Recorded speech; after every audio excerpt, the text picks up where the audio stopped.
குழந்தைங்களே, இன்னைக்கு திருப்பாவை நோன்போட 13வது நாள் 13வது பாடலை பார்ப்போம். இந்த பாடல்ல என்ன சொல்றாருன்னா, ஸ்ரீகிருஷ்ணன் அதாவது திருமாலுடைய பெருமையெல்லாம் சொல்றார். என்னென்ன பெருமை?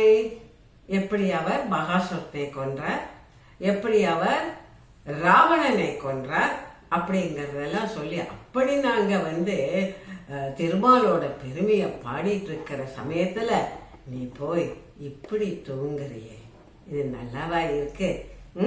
நாங்கெல்லாம் எல்லா பெண்களும் நீராடுவதற்காக கூட்டமா வந்திருக்கோம். இப்ப டைம் என்ன தெரியுமா?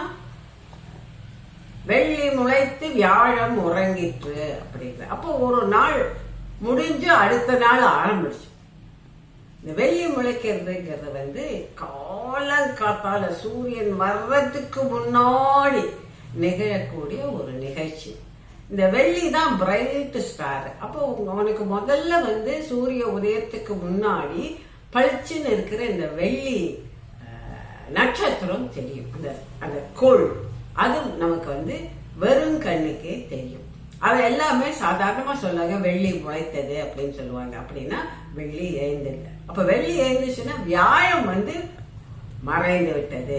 வெள்ளி உதயம் ஆயிடுத்து, வியாழங்கிற கோள் மறைந்து விட்டது. இது ரெண்டும் சைமல்டேனியஸா ஒரே சமயத்துல நிகழக்கூடிய இயற்கை நிகழ்வு.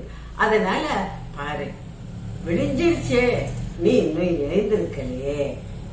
பாரு, புள்ளும் சிலம்பினகாங்க, பறவைகள் எல்லாம் பாட ஆரம்பிச்சிருச்சு. அழகிய கண்ணை உடைய பெண்ணே, நம்ம ஆத்துக்கு போய் நம்ம கை வளையல்கள் எல்லாம் குலுங்க, தண்ணி அப்படி கலைச்சி கலைச்சி குடைந்து குடைந்து, இப்படி நீஞ்சறவங்களுக்கு தெரியும், இப்படியே தண்ணியை தள்ளி தள்ளி தள்ளி குடைந்து குடைந்து நம்ம நீச்சல் அடிக்கணும் வா அப்படின்னு சொல்றாங்க. நீ கள்ள தூக்கம் தூங்குற, கள்ள தூக்கம்னா பொய் தூக்கம். நீ பொய் தூக்கம் தூங்குற, கனவு கண்டுட்டு இருக்க. இந்த கனவை எல்லாம் விட்டுட்டு எங்களோட எழுந்து வா, நம்ம போய் நாராயணனை வழிபடலாம்.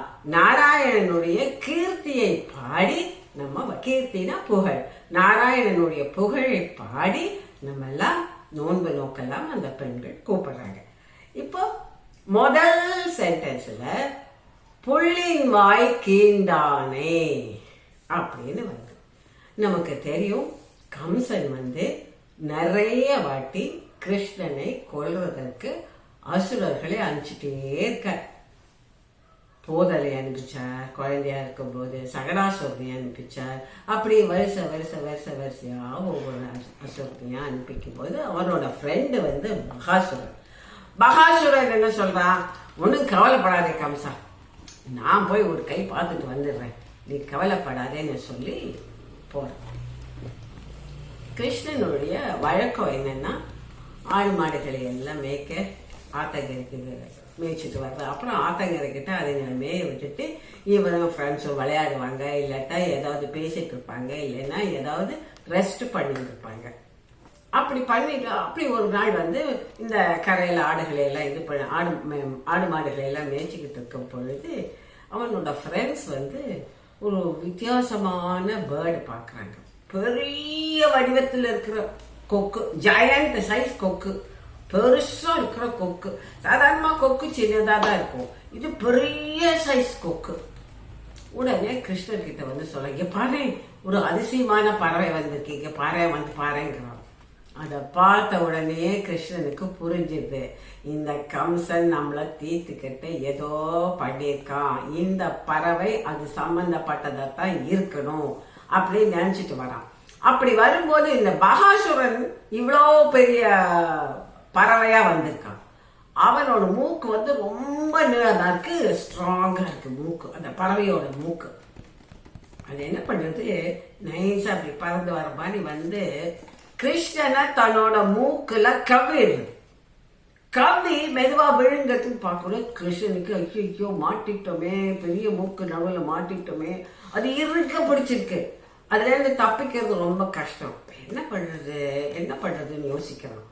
அதோட தொண்டையில கொஞ்சம் ஒரு குறுன்னு பண்ற மாதிரி ஒரு இதை கிரியேட் பண்றான், உருவாக்குறான். அது தொண்டையில இரிட்டேஷன், ஏதோ ஒரு இடைஞ்ச தொண்டையில கிச்சு கிச்சு சொல்றோம் இல்லையா, அந்த தொண்டையில கிச்சு கிச்சு பண்ற மாதிரி ஒரு விஷயத்த செய்யலாம்.